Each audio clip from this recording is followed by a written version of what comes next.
Welcome back to my classroom. I am Dr. Amethyst Rose, but remember, you can call me Dr. Amy. Today we are going to have our second lesson on mineralogy. Before we begin, I want to go over our last lesson.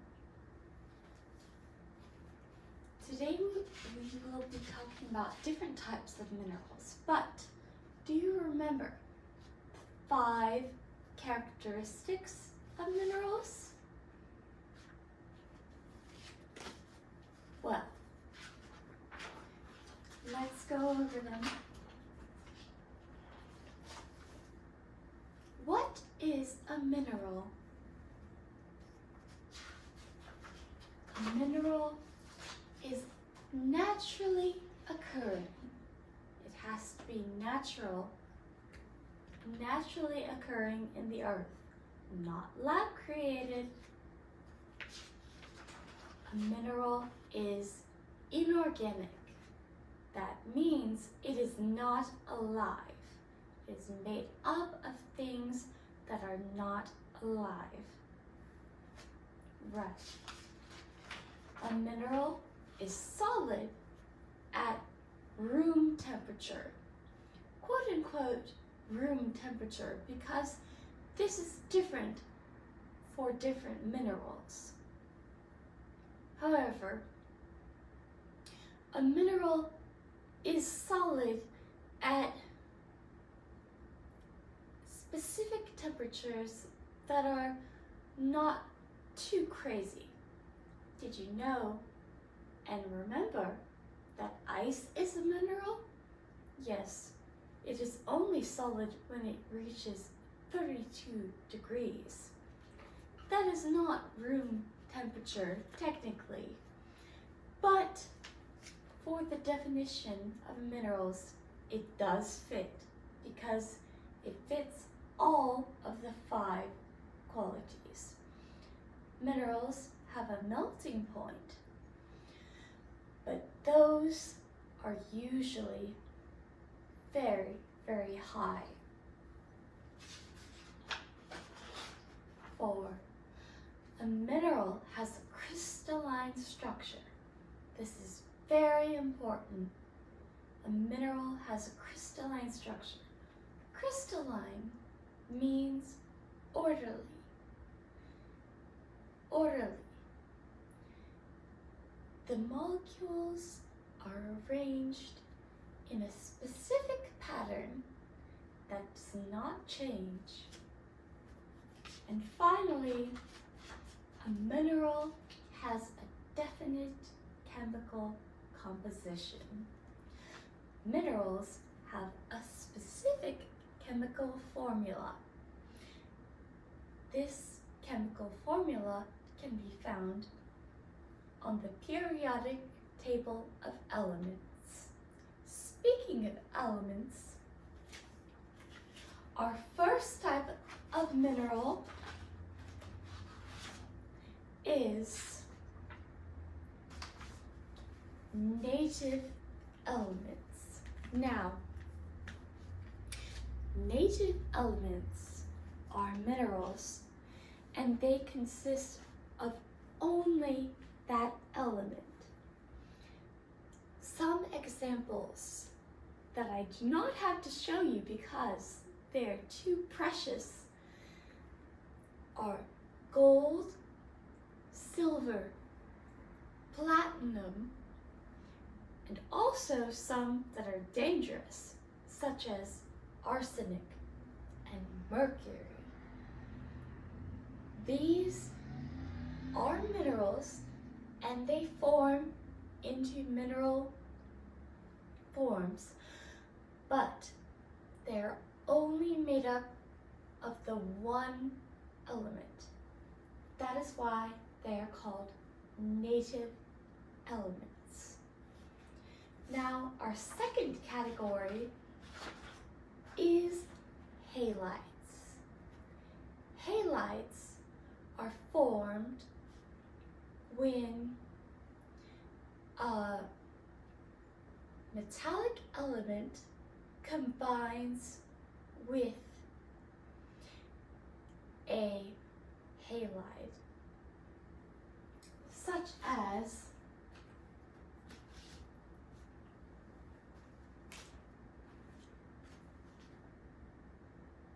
fluoride, chlorine, bromine, or iodine.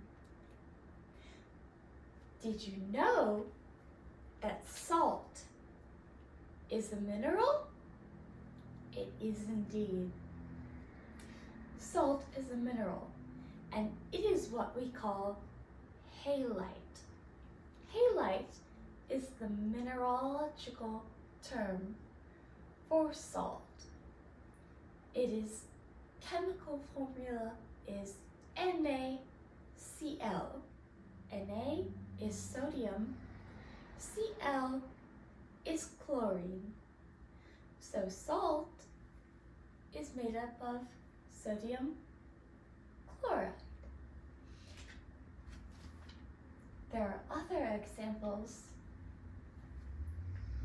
of halides, such as fluoride.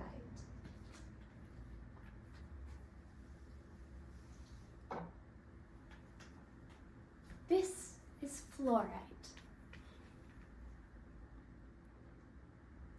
It's quite lovely, can't you see? Fluoride can also be different colors. Fluoride, as the name suggests, can be fluoresced under light.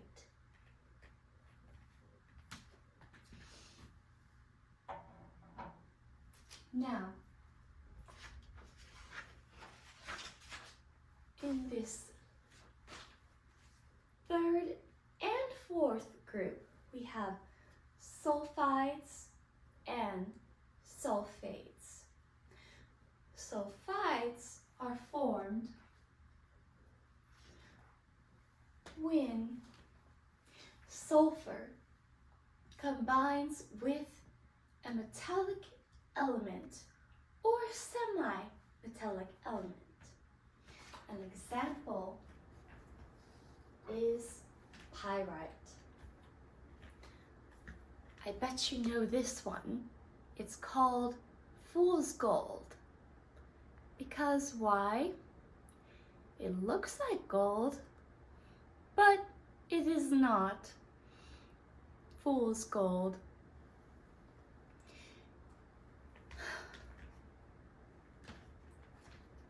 An example of a sulfate is gypsum. The sulfides are a group of over 300 minerals.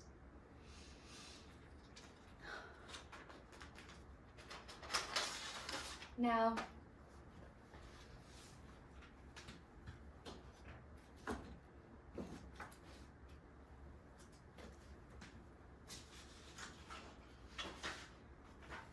our fifth category is carbonates. Carbonates.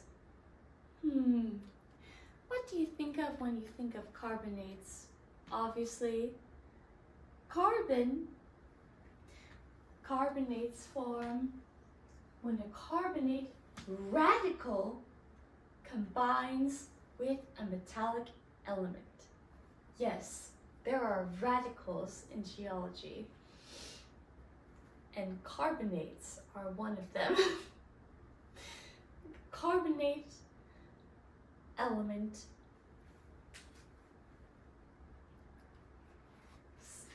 CO3 -2, and it is radical.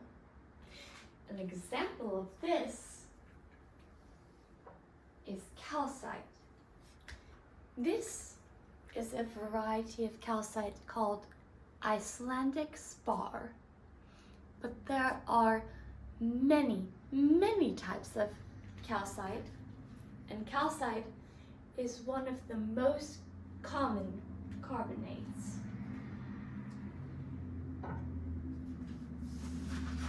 Now,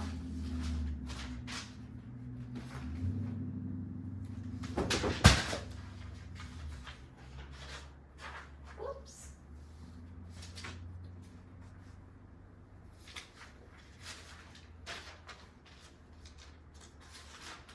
That's okay. Sometimes things fall down. It's called gravity. Phosphates are the sixth category.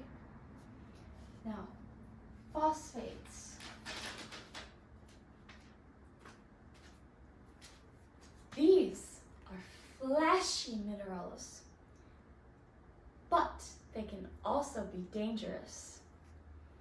Phosphates form when one or more metallic elements combines with the phosphate radical. Radicals. That seems to be a common theme. Interesting. Examples are turquoise and vanadinite. Turquoise is not just a color, it is also a mineral.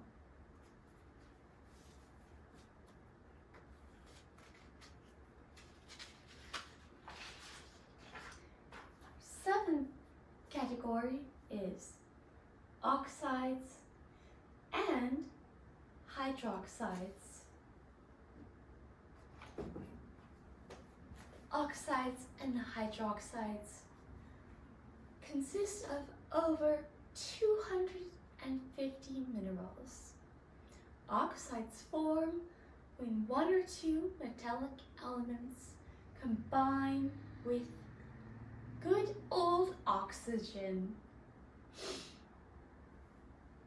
If water gets added, it makes a hydroxide. Hydro, water. Oxide, oxygen. Examples of these are classic gemstones such as ruby and sapphire. Did you know that the mineralogical term for ruby and sapphire is corundum? Yes, corundum is the mineral term for those beautiful gemstones that you see in stores.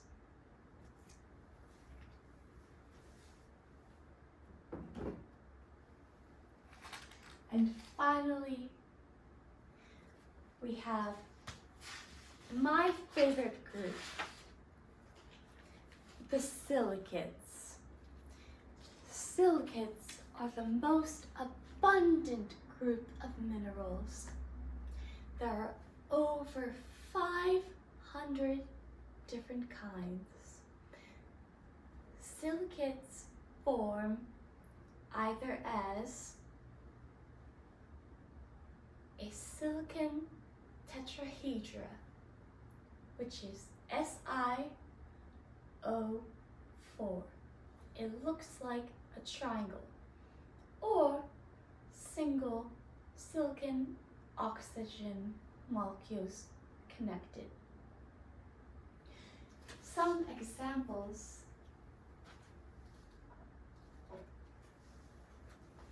are kyanite, this lovely blue mineral, and my personal favorite, beryl. Variety aquamarine. Did you know that beryl is the name for emeralds? You don't usually see aquamarines, but you know emeralds, right? Emeralds and aquamarines are the same thing. They're both beryl. There are so many silicates.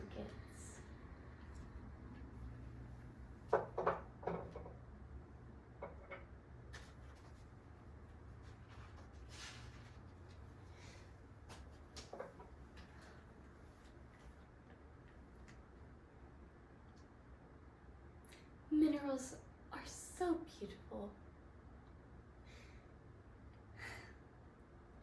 Thank you for joining me in this lesson.